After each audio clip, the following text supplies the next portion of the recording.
여러분 안녕하세요. 이야기하는 남자 아이겠습니다. 제가 오늘 여러분께 전하고 싶은 이야기의 시작은 이렇습니다. 제가 올린 축구 상식 영상들에 달린 질문들 중 왜 축구는 하필 11명이서 하는 건가요? 라는 다수의 글들을 본 것이죠. 사실 이 질문에 대한 내용은 한 유명 TV 프로그램에서 이미 한번 다뤘던 내용입니다. 그래서 그 이유에 대해 아시는 분들도 적지 않죠. 그분들이 해당 댓글에 답글을 남겨주시기도 했습니다.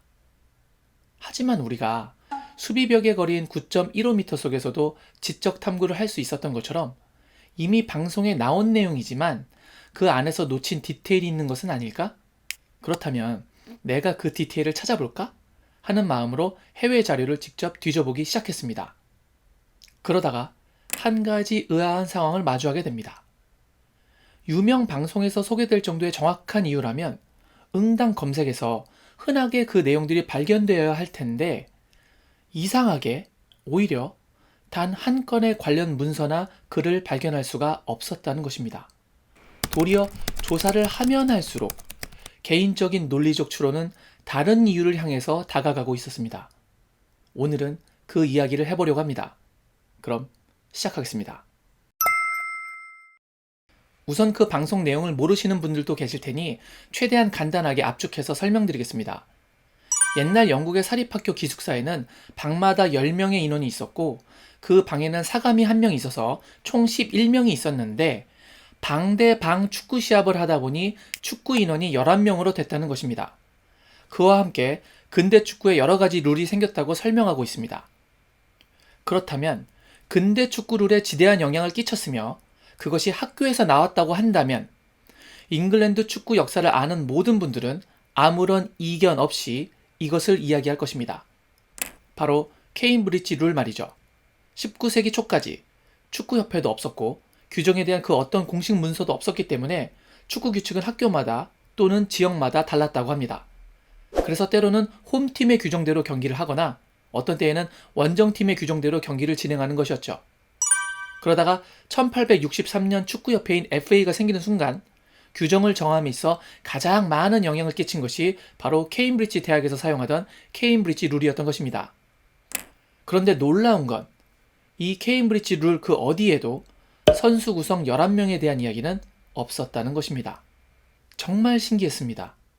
그럼 대체 그 방송에서 나온 이야기는 뭐였을까?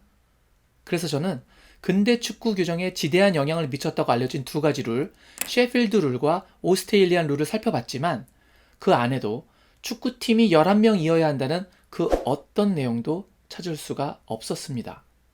조사해보니 축구선수가 한 팀당 11명이어야 된다고 문서로 정해진 건 FA가 생기고 난 지 무려 34년이나 지난 후인 1897년이었습니다. 저는 너무나 혼란스러웠습니다.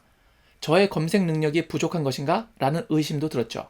그런 생각이 들어서 저는 결국 그 프로그램을 방송한 해당 방송국에 전화를 걸었습니다. 그리고 방송사 직원에게 상황을 설명하고 이렇게 물었습니다. 방송 내용의 자료를 도저히 찾을 수가 없었다. 그 내용의 출처가 어딘지 알고 싶다 라고 말이죠. 그리고 이런 답변을 들을 수 있었습니다. 해당 자료는 2006년 모 국내 신문사에 올라온 스포츠 컬럼 내용 중 가장 유력한 설을 기반으로 만든 내용이었다. 그래서 저는 그 해당 기사를 찾아봤습니다. 그 해당 기사에는 기숙사 인원설을 가장 강력한 설이라고 했습니다. 그러니까 여기서 정리를 하자면 기숙사 인원에 관련된 유래는 명확한 팩트가 아니라 신문 컬럼에서 이야기한 가장 강력한 설이었다는 것입니다. 그런데 영상 시작 부분에서 말씀드렸다시피 가장 강력한 설이면 쉽게 검색이 되어야 하는데 신기하게도 제가 검색을 하는 동안 단 한 건의 문서나 글도 발견할 수가 없었습니다. 그래서 이제부터는 제가 조사를 하면서 알게 된 다른 설을 전해드리려고 합니다. 물론 지금 말씀드린 것처럼 이것도 그저 설일 뿐입니다. 하지만 제가 왜 이 설을 가장 설득력이 있다고 생각하는지 궁금하시다면 다음 챕터로 함께 넘어가 주시길 바랍니다. 제가 가장 유력하게 보는 것은 바로 크리켓 결정설입니다. 우리나라에서는 사실상 크리켓은 비인기 스포츠이기 때문에 몇 명이서 이 경기를 하는지 단 몇 초 전까지는 모르셨을 겁니다. 물론 이제는 다 눈치채셨겠죠? 그렇습니다. 크리켓은 축구와 똑같이 한 팀의 구성원이 11명인 스포츠입니다. 이 크리켓의 인원수가 축구의 인원수에 영향을 줬다는 것이 제가 가장 유력하게 보는 인원 결정설입니다. 그럼 왜 크리켓이 축구에 영향을 줬다고 생각하는 걸까요? 그건 축구와 크리켓의 역사를 동시간대로 비교해 내려가면 알 수 있습니다. 두 스포츠의 시작점으로 올라가면 특별한 장구를 사용하지 않는 축구가 여러 장구를 갖춰야 하는 크리켓보다 훨씬 오래됐습니다. 축구는 고대부터, 크리켓은 중세부터 시작됐다고 알려져 있죠. 하지만 이 둘의 발전은 1664년 영국 의회가 스포츠 도박법을 통과시키며 달라지기 시작합니다. 당시 영국 의회는 스포츠 도박 허용 종목으로 프로복싱, 경마, 투경 같은 블러드 스포츠, 그리고 크리켓을 지정합니다. 이렇게 크리켓이 합법적인 도박 스포츠 종목이 되자 여기에 돈이 흘러 들어오기 시작합니다. 1600년대 중반, 과연 누가 돈이 많았을까요? 그렇습니다. 귀족들이죠. 막대한 돈의 후원과 베팅. 어느새 크리켓은 귀족들이 하거나, 보거나 아니면 투자하는 스포츠가 됩니다. 귀족들의 인기 스포츠는 유행을 하지 않을 수 없습니다. 그런데 당시는 15세기 초에서 17세기 중엽까지 이어지던 대항해 시대였죠. 전 세계 수많은 식민지를 만들기 시작하던 잉글랜드였기 때문에 인도와 파키스탄 같이 영국의 지배하에 있던 나라에서 크리켓은 지금도 굉장한 인기 스포츠로 자리 잡고 있습니다. 그럼 당시의 축구는 어떤 상황이었을까요? 1600년대의 축구와 관련해 찾을 수 있는 자료는 거의 대부분 학교 문서입니다. 각 학교에서 공을 이렇게 찼더라. 이런 식으로 선생님들이 기록한 내용이죠. 돈이 들어오지 않으니 축구의 문서 기록은 귀족 사회가 아닌 이렇게 학교에만 남은 상황이었습니다. 물론 기록에 남지 않았다고 축구를 즐기지 않은 것은 아닙니다. 많이들 나름의 규정으로 즐기고들 있었겠죠. 다만 귀족들에게 돈이 걸렸기 때문에 규정이 명확해야만 했던 크리켓과는 달리 그냥 열정으로 즐기는 축구는 그 룰이 명확하게 정해져야만 하는 당위성이 부족했던 것이죠. 그러다가 18세기에서 19세기에 이르며 잉글랜드에서 산업혁명이 일어나게 됩니다. 정말 많은 서민들이 노동자로 변하며 엄청난 양의 일을 하게 됐다고 합니다.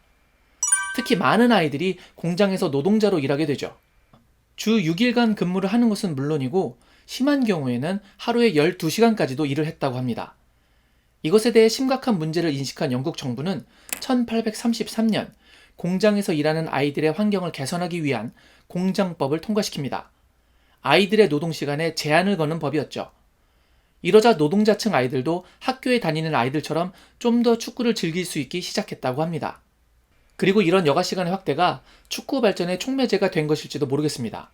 영상 초반에 말씀드린 케임브리지, 셰필드, 오스트레일리안 룰과 축구협회의 설립 모두 1800년대 공장법 통과 이후에 생겼기 때문이죠. 좋습니다. 17세기부터 19세기 중반까지 크리켓은 인기가 많은 귀족 스포츠였고 상대적으로 축구는 서민들의 스포츠였다는 것은 알겠는데 그럼 왜 축구가 굳이 크리켓의 인원을 따서 11명이 된 것일까요? 그 가설은 이렇습니다. 우선 부유한 기숙학교에서 축구를 즐기던 학생 모두가 당연히 크리켓을 즐겼다는 것입니다. 그래서 11명으로 이미 명확하게 정해져 있는 크리켓 인원으로 야 축구할래? 이러면 자연스럽게 늘 하던 대로 11명씩 편을 나눠서 했다는 것입니다. 크리켓으로 상대하던 상대팀과 그 상태 그대로 축구도 했다는 것이죠. 다른 근거도 있습니다. 크리켓의 시즌은 주로 봄에서부터 가을까지입니다. 그럼 가을에서부터 겨울을 지나 다시 봄까지는 크리켓의 비시즌이 됩니다. 그런데 이 크리켓의 비시즌은 얼추 축구 시즌입니다. 그 기간 동안 크리켓 선수들은 체력이 떨어지는 것을 막기 위해 비시즌 동안 축구를 즐기고는 했다는 것이죠. 또 다른 근거도 있습니다. 축구는 서민들의 스포츠이다 보니 큰 대회를 치를 경기장이 없었습니다. 그런 부지를 매입할 돈도 없고 당연히 잔디를 심을 돈도 없었겠죠. 그래서 큰 국제대회를 치를 때 축구장이 없었기 때문에 국제대회를 크리켓 경기장에서 치르기도 했다는 겁니다. 크리켓은 귀족들의 자본 유입으로 넓고 좋은 경기장들이 많았으니까요. 실제로 세계 최초의 국제 축구 경기가 1870년 잉글랜드 캐닝턴에 있는 오벌 경기장에서 개최됐습니다. 물론 이 경기는 FA가 주관한 경기라 FIFA에서는 공식적으로 인정하지는 않고 있습니다. 아무튼 한 팀당 11명이 뛰는 크리켓 경기장에서 축구를 하다 보니 자연스럽게 11명이 됐다는 것이죠. 마지막 근거를 들어보겠습니다. 결국 FA의 임원들인 IFAB 임원들은 모두 귀족이었다는 것입니다. 바로 크리켓을 즐기던 계층 말이죠.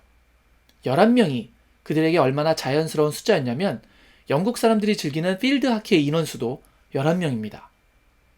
그들이 팀 스포츠의 인원을 정함에 있어서 11명을 선택하는 것은 당시 귀족들의 인식상 매우 자연스러울 수 있어 보입니다.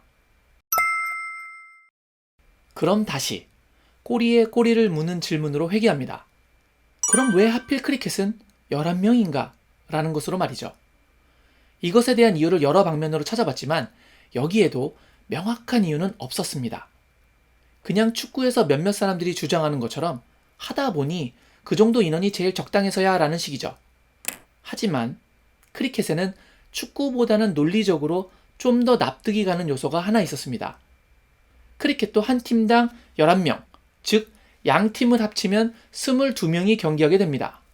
그런데 크리켓의 경기장 길이가 바로 22야드라는 것이죠. 즉 22야드 경기장에서 경기를 하다 보니 1야드당 1명의 인원이 적당하고 그렇게 양 팀당 각각 11명의 인원이 결정됐다는 설입니다. 그리고 그 크리켓의 11명이 축구에 영향을 주었다는 것이죠. 어떠신가요? 축구팀 11명의 이유로 제가 가장 끌렸던 크리켓 결정설. 여러분도 이 설에 끌리셨는지 모르겠네요. 하지만 분명한 것은 기숙사 결정설이건 크리켓 결정설이건 분명히 이것이라고 말할 수 있는 사실은 없다는 점입니다. 그래도 이런 질문을 가지고 축구에 대해 탐구해보는 시간이 저에게는 참으로 즐거운 시간이었습니다. 그리고 여러분들에게도 즐거운 시간이었길 바랍니다. 오늘 영상이 마음에 드셨다면 좋아요로 응원해주시기 부탁드리겠습니다. 저는 다른 재미있는 이야기로 여러분들을 찾아뵙겠습니다. 여러분들 건강하세요. 역시 I guess.